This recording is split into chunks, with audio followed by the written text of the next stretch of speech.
Hello friends, যারা দেশ এবং দেশের বাইরে থেকে আমার এই ভিডিওটি দেখছেন সবাইকে ইউটিউব চ্যানেল এনআরবি গার্ডেনে সুস্বাগত। বন্ধুরা, আজ আমি আপনাদের মাঝে তুলে ধরব লেবুর কুশি অর্থাৎ কুশি পাতা এবং ফুল আসার সময় কী ধরনের পরিচর্যা করলে এই একটি ফুলও ঝরবে না এবং প্রচুর পরিমাণে লেবু ধরবে।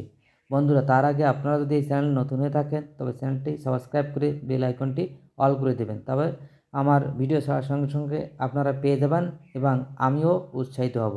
বন্ধুরা, এখন আসি, দেখেন আমার এই গাছটিতে কী পরিমাণ ছোট ছোট কচি পাতা বেরিয়েছে এবং ছোট ছোট ফুল এসেছে। বন্ধুরা, এই অবস্থায় গাছে যদি আমরা সঠিকভাবে পরিচর্যা করতে পারি তাহলে একটা লেবুর ফুলও ঝরবে না এবং প্রচুর পরিমাণে লেবু পাবেন, তাই হোক কমলা বা অন্যান্য যে কোনো লেবুর, অর্থাৎ সাইট্রাস জাতীয় যে কোনো উদ্ভিদের ফুল একটুও ঝরবে না। বন্ধুরা, তার আগে আপনারা যদি বুঝতে পারেন যে কী পরিচর্যা করতে হবে, তবেই না এই ফুলগুলো সঠিকভাবে আপনারা পেতে পারেন।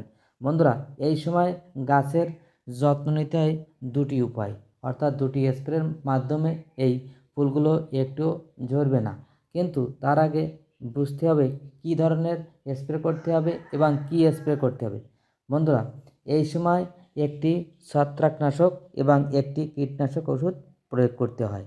বন্ধুরা, সঠিক মাত্রা এবং পরিমাণ আমি একটু পরে আপনাদের আগে তুলে ধরব। তার আগে আপনাদের সঠিকভাবে ব্যাখ্যা করার প্রচেষ্টা আমি চালিয়ে যাচ্ছি। আশা করি সঠিকভাবে ভিডিওটি দেখবেন, তবে সম্পূর্ণ পরিচর্যা পাবেন।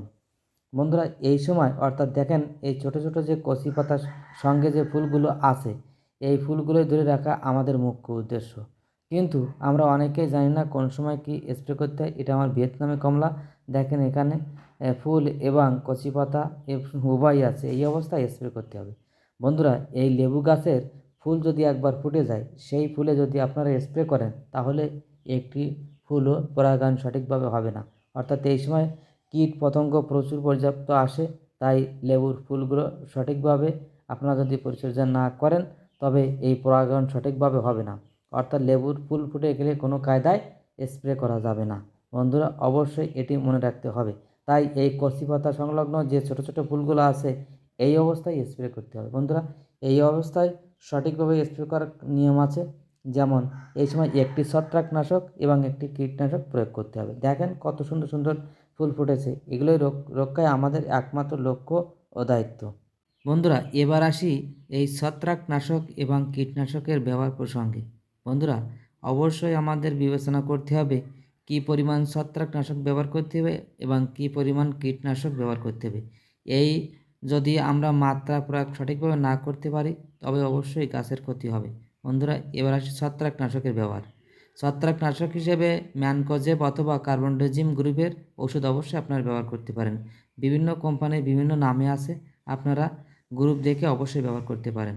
প্রতি লিটার জলে 2 মিলিগ্রাম অবশ্যই ব্যবহার করতে পারেন। বন্ধুরা, এবং কীটনাশক হিসেবে অবশ্যই সাইপারমেথ্রিন গ্রুপ অথবা ইমিডাক্লোপিড গ্রুপের ওষুধ ব্যবহার করতে পারেন। সেক্ষেত্রে সাইপারমেথ্রিন যদি ব্যবহার করেন তবে প্রতি লিটার জলে 2 মিলিগ্রামের পরিবর্তে 1 মিলিগ্রাম ব্যবহার করবেন। আর যদি ইমিডাক্লোপিড গ্রুপ ব্যবহার করেন তবে অবশ্যই প্রতি লিটার জলে 0.5 অর্থাৎ 1/2 মিলিগ্রাম ওষুধ ব্যবহার করবেন। এ মাত্রা যেন এদিক ওদিক হয় না, তাহলে অবশ্যই গাছের ক্ষতি হবে। এই ওষুধগুলো যদি আপনারা সঠিক মাত্রায় ব্যবহার করেন তবে এই লেবুর ফুলের কোনো ধরনের ক্ষতি হবে না। অবশ্যই পরবর্তীতে সুন্দরভাবে ফসল আপনারা পাবেন, অর্থাৎ প্রচুর পরিমাণ লেবু পাবেন। বন্ধুরা, আমার এই ভিডিওটি যদি ভালো লাগে অবশ্যই লাইক, কমেন্ট ও সাবস্ক্রাইব করে আমাকে উদ্বুদ্ধ করবেন। ধন্যবাদ সবাইকে।